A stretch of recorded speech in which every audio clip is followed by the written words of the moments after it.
आप देख रहे हैं बिहार टीवी 20 और मैं हूं आपके साथ नुजहत जहां। मुजफ्फरपुर में स्वास्थ्य और फिटनेस को बढ़ावा देने के लिए जिलाधिकारी सुब्रत कुमार सेन की पहल पर भारत माता पार्क के पीछे स्थित अप्पू पार्क को विकसित कर आधुनिक हेल्थ हब बनाया जाएगा।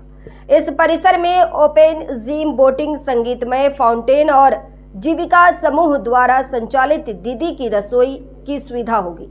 यहाँ युवा, महिलाएं और बुजुर्ग खुले वातावरण में व्यायाम कर सकेंगे, जबकि तालाब के सौंदर्यीकरण के बाद नौकायन और लाइट शो आकर्षण का केंद्र बनेंगे। दीदी की रसोई में सस्ती दरों पर पौष्टिक बिहारी व्यंजन उपलब्ध होंगे, जिससे महिलाओं को रोजगार का अवसर मिलेगा। डीएम ने संबंधित विभागों को समयबद्ध और गुणवत्तापूर्ण कार्य पूरा करने के निर्देश दिए हैं। तिरहुत प्रमंडल के आयुक्त गिरिवर दयाल सिंह ने निर्देश दिया कि किसानों को सही दर और समय पर पर्याप्त उर्वरक उपलब्ध कराना प्रशासन की प्राथमिक जिम्मेदारी है।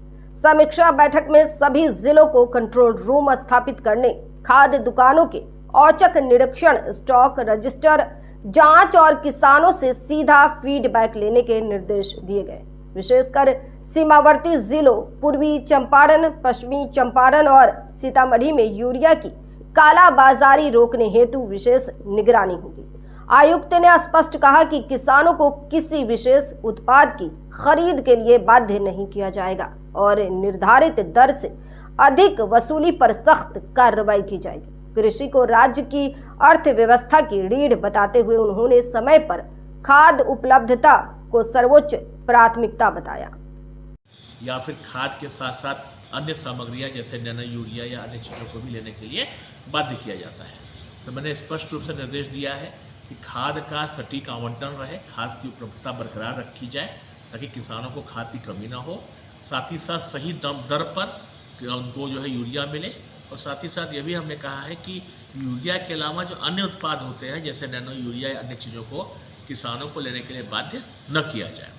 एक और बात जो आती है, बहुत लोगों ने हमसे कहा कि जो बॉर्डरिंग के इलाके हैं, चूँकि मुजफ्फरपुर जो प्रमंडल, इसमें 3 जिले जो हैं वो नेपाल का सीमा बनाते हैं, पूर्वी चंपारण, पश्चिमी चंपारण और सीतामढ़ी।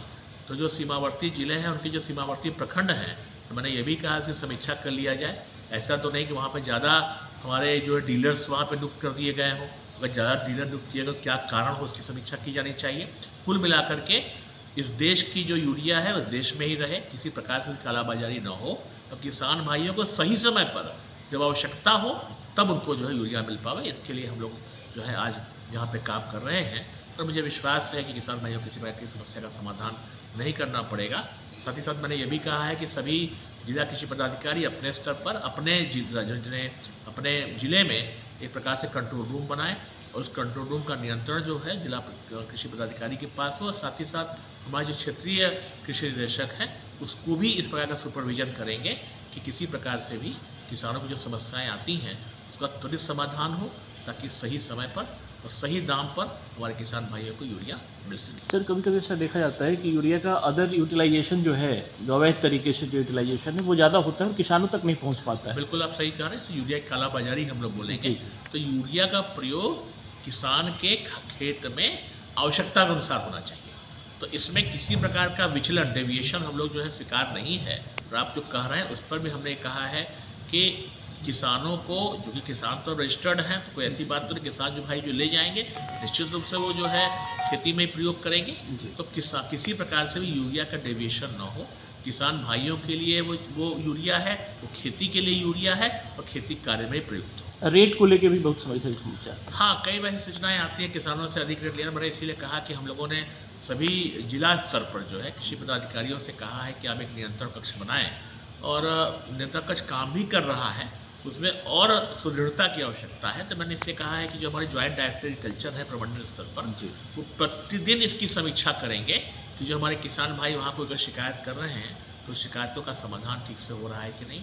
इसके अलावा डीलर्स की छापेमारी पर भी, डीलर्स की जो जांच है उसको सही ढंग से हो, किसी को अनावश्यक प्रताड़ित न किया जाए, लेकिन जो गलत काम कर रहे हैं उन पर कार्रवाई की जाए। Thank you.